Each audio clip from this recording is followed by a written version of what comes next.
kesempatan kali ini saya akan menjelaskan tentang manfaat pendidikan inklusi di Indonesia dan tujuan pendidikan inklusi di Indonesia.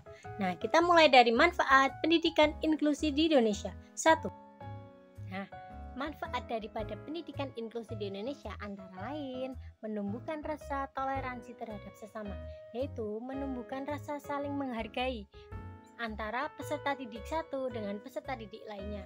Kita ajarkan kepada peserta didik bahwa kita itu nggak apa-apa, semua manusia itu berbeda, semua manusia itu tidak ada yang sempurna. Jadi kita beri pengertian-pengertian yang sederhana. Nomor 2, mendorong pemahaman anak bahwa perbedaan itu wajar dan menghargai perbedaan tersebut. Nah, sama kayak poin yang nomor 1 tadi, mendorong anak lebih menekankan, memberi penguatan bahwa perbedaan itu nggak apa-apa.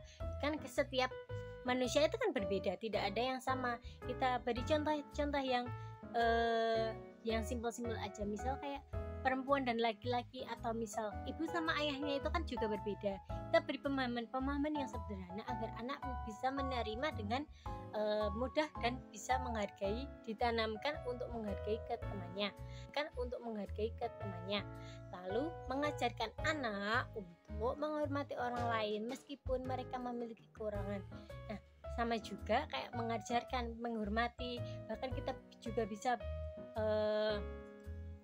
memberi pengertian bahwa kalau teman kita ada yang kesulitan, kita bantu. Karena kan kalau mungkin anak yang berkebutuhan khusus itu memiliki kekurangan, kita ajarkan pada anak tersebut untuk misal temannya membutuhkan sesuatu, membutuhkan bantuan, untuk kita tolong.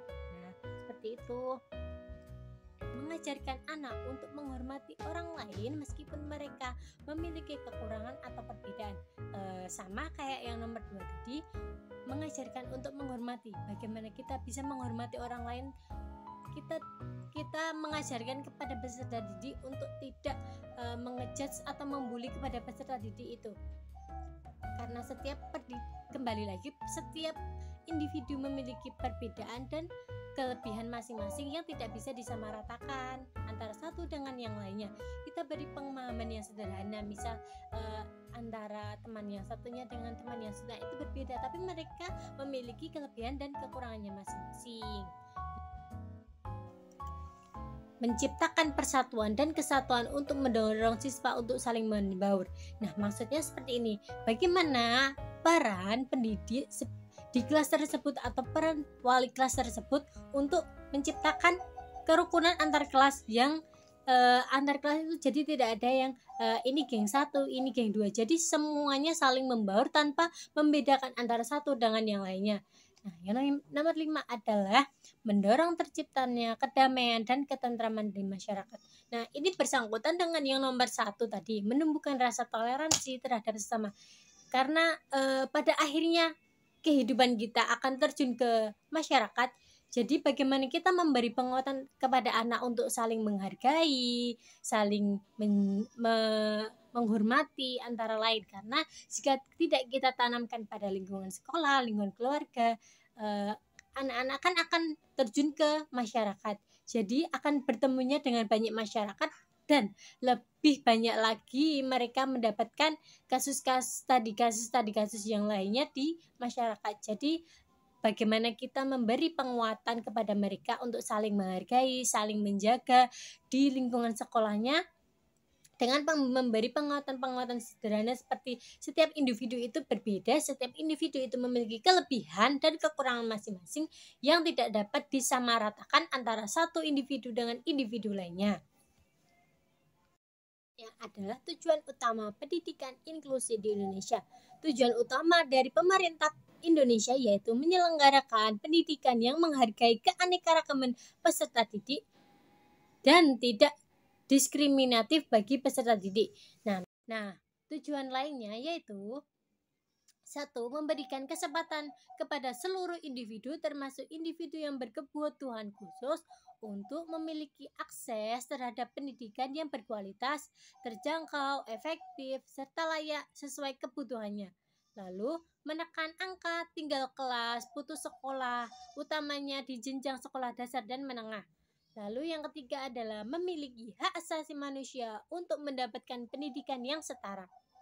Selanjutnya yaitu merealisasikan amanat Undang-Undang Dasar 1945 pada pasal 31 ayat 1 yang berbunyi, setiap warga negara berhak mendapatkan pendidikan, serta ayat yang kedua yang berbunyi, setiap warga negara wajib mengikuti pendidikan dasar dan pemerintah wajib membiayainya.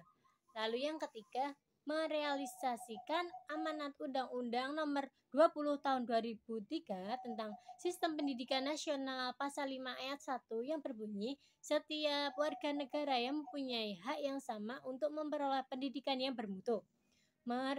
Selanjutnya, merealisasikan amanat Undang-Undang Nomor 23 Tahun 2000 tentang Perlindungan Anak pasal 51 ayat yang merealisasikan amanat Undang-Undang Nomor 23 Tahun 2002 tentang Perlindungan Anak pasal 51 yang berbunyi, anak yang menyandang cacat fisik atau mental diberikan kesempatan yang sama untuk aksesibilitas untuk memperoleh pendidikan yang biasa atau pendidikan luar biasa. Sekian penyampaian informasi dari saya, ada lebihnya saya mohon maaf. Sekian penyampaian materi dari saya, jika ada kurangnya datangnya dari saya sendiri, jika ada lebihnya datangnya dari Allah Subhanahu wa taala. Billahi taufiq wal hidayah. Wassalamualaikum warahmatullahi wabarakatuh. Terima kasih.